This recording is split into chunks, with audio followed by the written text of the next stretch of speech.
Hello बच्चों, हम सभी को पता है कल हमारा यूपी बोर्ड क्लास 12 का हिंदी का पेपर है। हिंदी के पेपर में जो चीज़ें आपने पढ़ ली है पेपर में कैसे रिप्रेजेंट करना है कि आपको अच्छे मार्क्स मिल जाए। हम एग्जामिनर को कैसे बता पाए कि हम पढ़ने वाले बच्चे। देखिए, स्कूल में तो हमको टीचर जानता है, लेकिन वहाँ पे हम अपनी कॉपी के थ्रू बताते हैं। तो देखिए, जिस प्रकार आपको बोर्ड की कॉपी मिलती है, बस इस फ्रंट पेज पे आपके नाम वाम लिखे रहते हैं, तो वो चीज़ें नहीं हैं। और इसके बाद से इस पेज से समझ लीजिए, इस पेज पे नाम लिखा है तो ये पेज मैं हमेशा बोलता है इसको छोड़ दीजिएगा, यहाँ से मत लिखिएगा।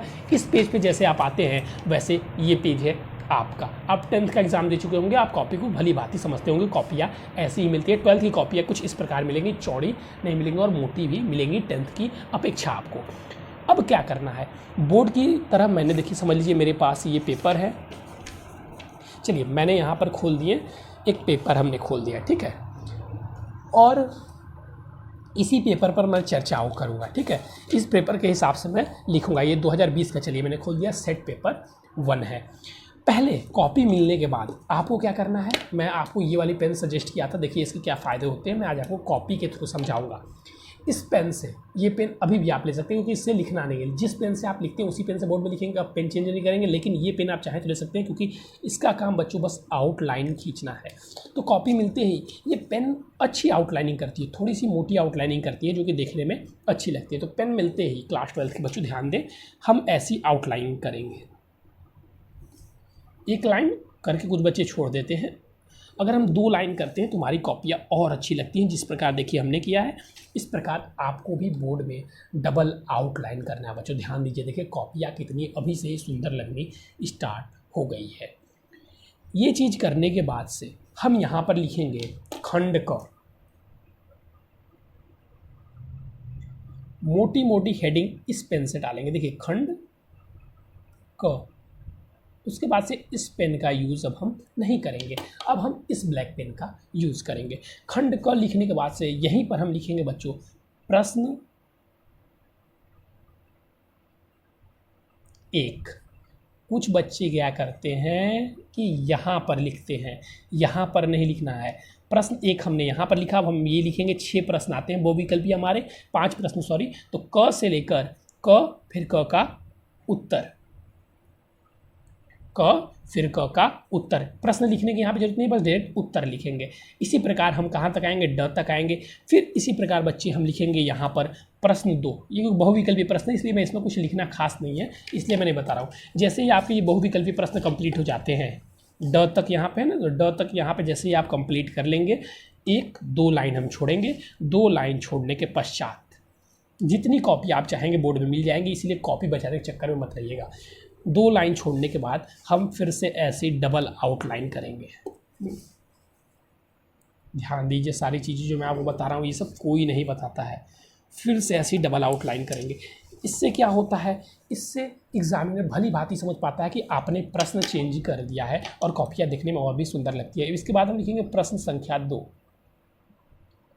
प्रश्न 2, प्रश्न 2 लिखने के बाद से फिर आप यहाँ पे जो काव्य वाले हैं, यानी कि पद्य के बहुविकल्पी प्रश्न है, यहाँ से क से लेकर डैश, इसका उत्तर पहले लिखेंगे, फिर डैश डैश ड तक इसमें भी आप जाएंगे और ड तक इसका उत्तर लिखेंगे। जैसे आप इसका उत्तर कंप्लीट कर लेते हैं, उत्तर कंप्लीट करने के बाद से फिर वही चीज़ें आपको दोहरानी है। नटराज की बड़ी वाली स्केल आती है, मैं सजेस्ट करता हूँ कि बड़ी वाली स्केल आप ले लीजिएगा, क्योंकि देखिए यहाँ से आपको थोड़ा टाइम वेस्ट करना है, पीछे खींचना है, लेकिन बड़ी वाली स्केल से आप एक बार में खींच सकते हैं, ठीक है। तो आपकी एक सेकंड बहुत कीमती होते हैं एग्ज़ाम के लिए। ये देखिए, ये फिर एग्जामिनर समझ जाएगा क्या बच्चा बहुत सुंदर लिख रहा है, गैप भी दे रहा है, यहाँ पे 2 लाइन का गैप, यहाँ पे 2 लाइन का गैप। और प्रश्न संख्या 3, अभी मैं लिख नहीं रहा हूँ, अगर अब मैं लिखता तो और भी सुंदर लगता बच्चों। फिर प्रश्न संख्या 3। अब प्रश्न संख्या 3 क्या है, आपका गद्यांश है, आप गद्यांश करेंगे। गद्यांश करने के बाद से आप पद्यांश करेंगे। अब मैं इसको प्रश्न संख्या चेंज कर देता हूँ, क्योंकि अब मेरा मेन रीज़न आपको क्या बताना है, क्या क्या चीज़ें कैसे लिखनी है। समझिए, एक प्रश्न चेंज होने के बाद से आप ऐसे ऐसे ही लाइन खींचते जाएंगे। अब मैं इसको दे देता हूँ, लेखक का जीवन परिचय कहाँ पे है, कौन सा प्रश्न संख्या है, प्रश्न संख्या 5 इसको मैं दे देता हूँ, ठीक है। प्रश्न संख्या डायरेक्ट 5 दे देता हूँ, इसके बीच आप अपना नोट कर लीजिएगा। क है बच्चों क्या, लेखक का जीवन परिचय। हमारे में एक लेखक का जीवन परिचय आता है और एक कवि का जीवन परिचय आता है। तो यहाँ पे मैं लिख देता हूँ डायरेक्ट लेखक का जीवन परिचय।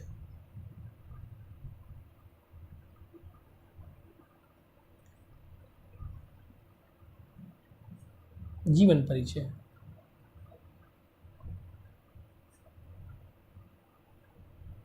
जैसे ही आप ये लिखते हैं लेखक का जीवन परिचय, उसके बाद से आप यहाँ पे जिस लेखक का लिख रहे हैं, जैसे मैं आप बता दूँ आपको, तो मैं लिख दे रहा हूँ हरिशंकर परसाई जी का लिख दीजिए, हजारी प्रसाद द्विवेदी जी का मैं लिख रहा हूँ। तो जब यहाँ पे आप उत्तर डालेंगे तो उत्तर वाले कॉलम में भी हम यहाँ पर लिखेंगे, यहाँ पे क्या लिखेंगे सर, यहाँ पे हम लिखेंगे जिसका हम लिख रहे हैं। पहले तो यहाँ पे हम पहला लिख देंगे, जैसे मान लीजिए पहला मेरे हजारी प्रसाद द्विवेदी जी है, तो मैं यहाँ पे लिख रहा हूँ हजारी प्रसाद द्विवेदी जी।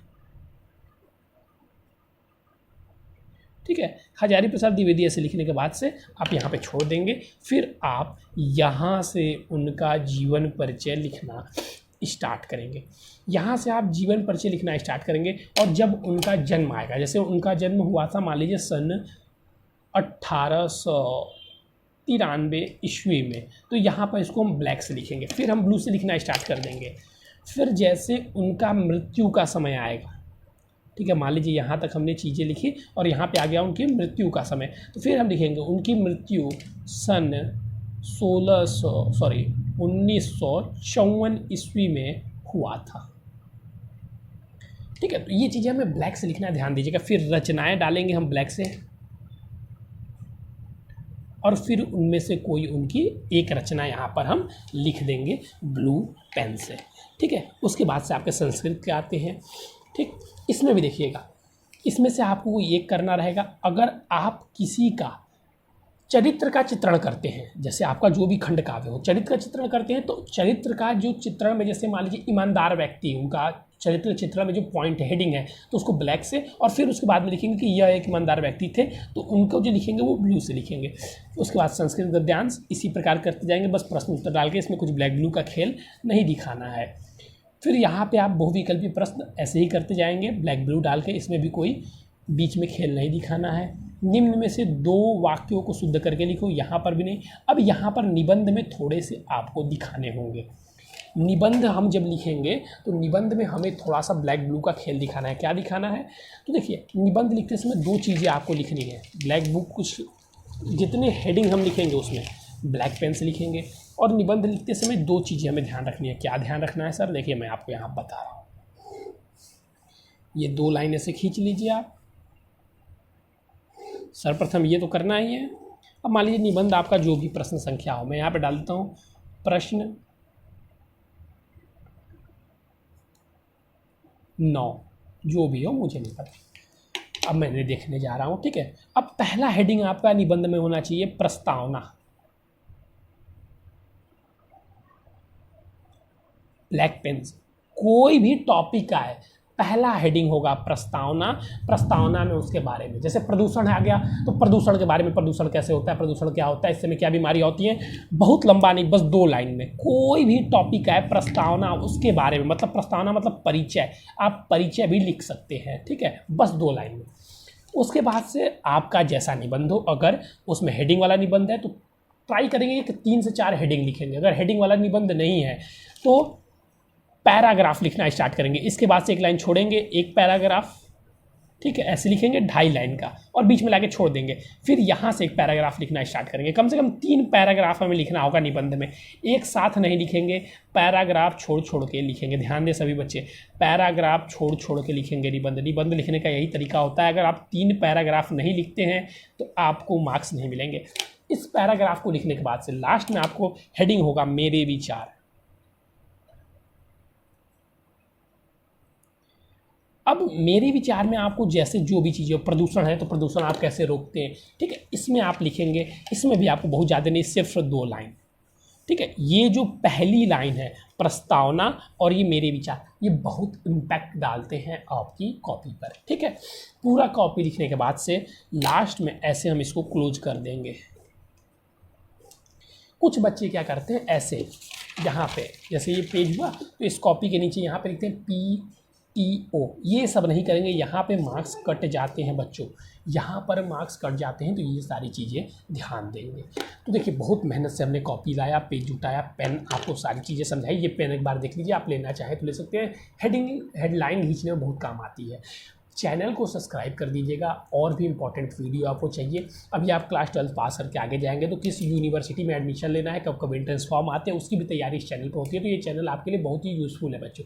चैनल को सब्सक्राइब जरूर करो और शेयर भी करें। और भी अगर आपको कोई इन्फॉर्मेशन चाहिए बच्चों, तो ये हमारा व्हाट्सअप नंबर है 9532060199, ठीक है। कोई अगर अदर इन्फॉर्मेशन आपको चाहिए तो इस व्हाट्सअप नंबर पर आप जाके हमसे पूछ सकते हैं, हम डायरेक्ट आपसे कॉन्टैक्ट करते हैं बच्चों, ठीक है। थैंक यू बच्चों, हैव अ नाइस डे। कल फिर मिलेंगे नए इंपॉर्टेंट टॉपिक के साथ।